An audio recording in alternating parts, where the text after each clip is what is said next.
want to share with you the latest unbelievable news out of Israel.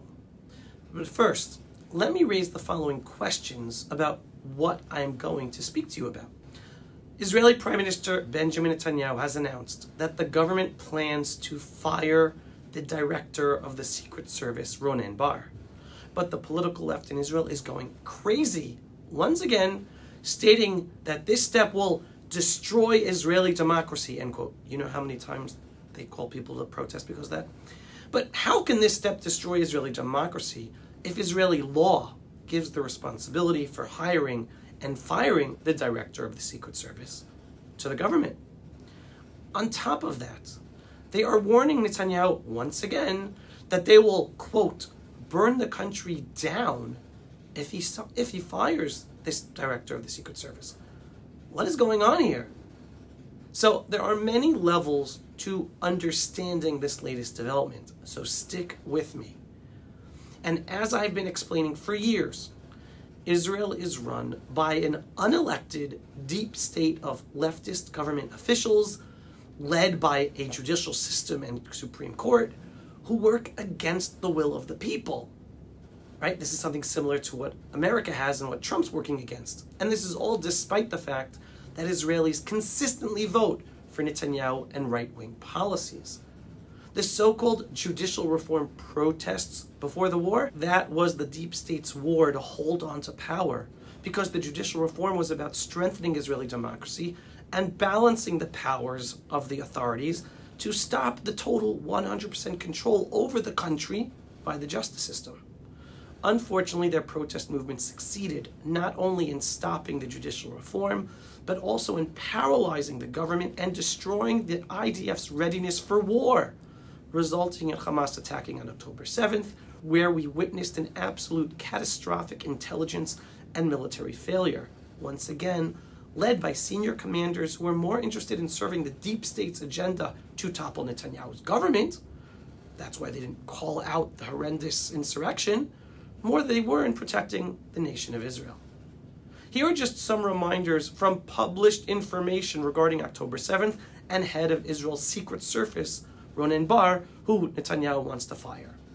Well, Ronen Bar knew about the Hamas invasion hours before the attack, but did not update Netanyahu.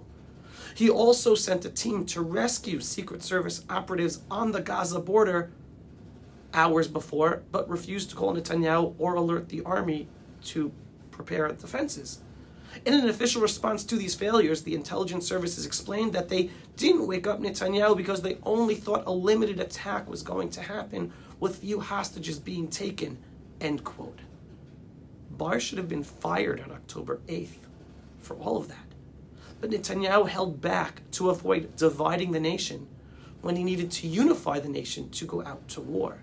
Because the political left in Israel would have gone crazy had Ronen Bar, head of intelligence, been fired then. Now, Netanyahu is finally firing him 17 months into the war, and the deep state is panicking. The Attorney General has already said that she wasn't consulted about the decision to fire him, and hence he can't be fired, even though the law is clear that the heads of intelligence can be hired and fired at any time by the government without any need for a consult with the Attorney General. The Attorney General is also saying that Netanyahu has conflict of interest because of a recent case opened called Qatargate, which nobody really knows what law was broken, and it seems clear that it is just another legal trick by the Attorney General to stop Netanyahu from being able to fire the head of intelligence, because if an investigation is open against the Prime Minister, then he can't do that. Well, the really shocking part of this whole story is that both Ronen Bar and the former head of intelligence before him, Nadav Argaman, straight out blackmailed Prime Minister Netanyahu, threatening to leak damaging information about him and his family if Bar is fired.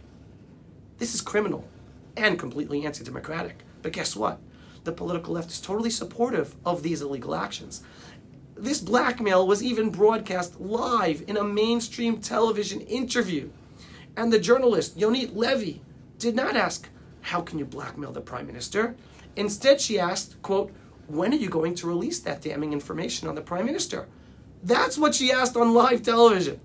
The the country of Israel witnessed live J. Edgar Hoover-like blackmail tactics, and the political left is silent about these illegal, undemocratic actions and support them. But why is Netanyahu finally calling to fire Ronen Bar now, 17 months into the war? Again, because the deep state in America is being taken down by Trump, and our deep states in Israel and America are directly connected.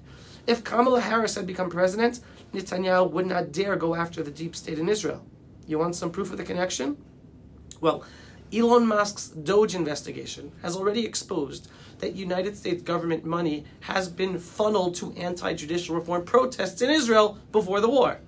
As this title states, foreign funding of judicial reform protests spurs Knesset legislation.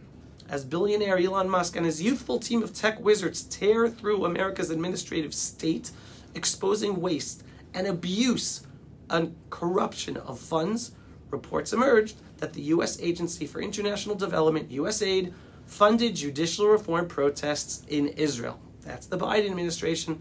Then going back to the Obama administration, Senate report.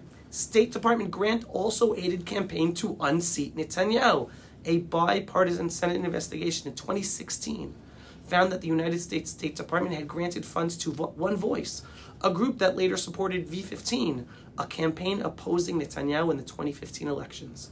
While the funding was intended for peace initiatives, the infrastructure built with those funds was subsequently used for political activities against Netanyahu. What, Obama administration didn't know about that?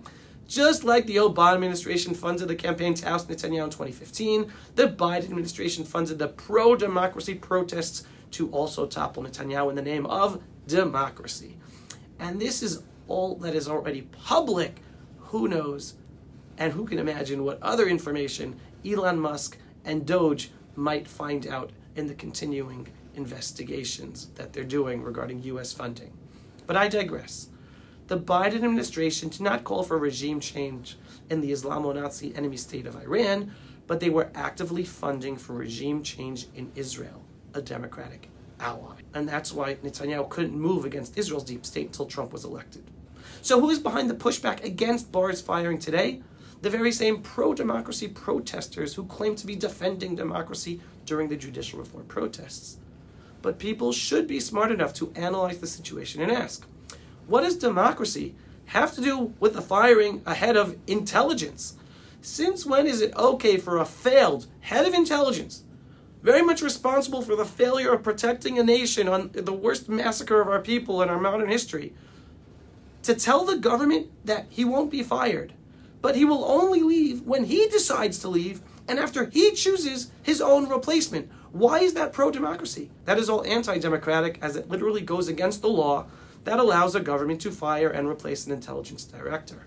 On top of that, the hypocrisy screams to the high heavens. The intelligence services, CIA, FBI, MI6, they are the most anti-democratic institutions in any country, whose sole purpose is to eliminate enemies and protect the country, many times using not-so-legal democratic means. But protesting the firing of the head of intelligence, that protects democracy? And for this, they are warning yet again to burn the country down? Last time these people warned that same warning during the judicial reform protests, well, guess what? They destroyed the army to not be able to be prepared for the October 7th massacre. This time, less people in Israel will join them in their protest movement. But why even threaten to burn the country down again for the potential firing of an intelligence chief?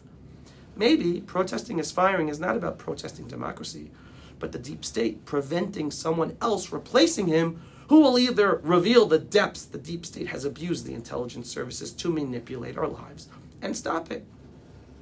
The good news is that finally the deep state in Israel is losing power. Trump is taking down the deep state in America, and Netanyahu is finally able to go after the deep state in Israel, even though we have a huge pushback with the legal system. That is why the political left in Israel is in full panic mode, together with the mainstream media in Israel. Thankfully, more people in Israel are waking up. This war, and I've been talking about it since the beginning of this war, has been critical in exposing the dangerous actions of the deep state in Israel and waking up more Israelis to understand the reality that they've been ignoring for years, that the will of the people has been constantly bulldozed over by a tiny, powerful, rich elite that manipulate the masses with the mainstream media. Netanyahu is finally taking action. We finally have some media, independent media, that are giving the truth to the people, and more people are finally waking up. So, you know the truth, folks. Stay tuned for more details to this issue in upcoming Pulse of Israel videos. As I always say, we will overcome our external enemies, and we will overcome our internal challenges. Stick with me for the truth and strengthen your belief in the one above. With all the tragedy we are still living through, unbelievable things are happening. Sometimes I talk about unbelievable things on the global level, on the Middle East regional level, and here on the domestic level. But everyone, be positive, stick with the Jewish people. We are the front line for the whole freedom-loving world against not just the Islamo-Nazi evil and the left-right alliance out to destroy the whole freedom-loving world, but also against all of our joint deep states that we have in all of our countries. Stick with me for the truth. Am Yisrael Chai.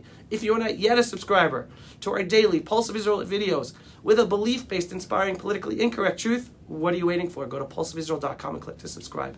And yes, we are a donor-based organization. We need your donations, large or small, to assist us in our work and making sure our videos get seen. We are heavily censored across social media, so it's thanks to your donations that we're able to get our videos made and seen, and we want to be seen by more people, so we need more donations. In the meantime, everyone, shalom, and thanks for watching. Signing off for another episode of the Pulse of Israel. Pulse of Israel, frontline videos from the Holy Land. Support our work by donating today.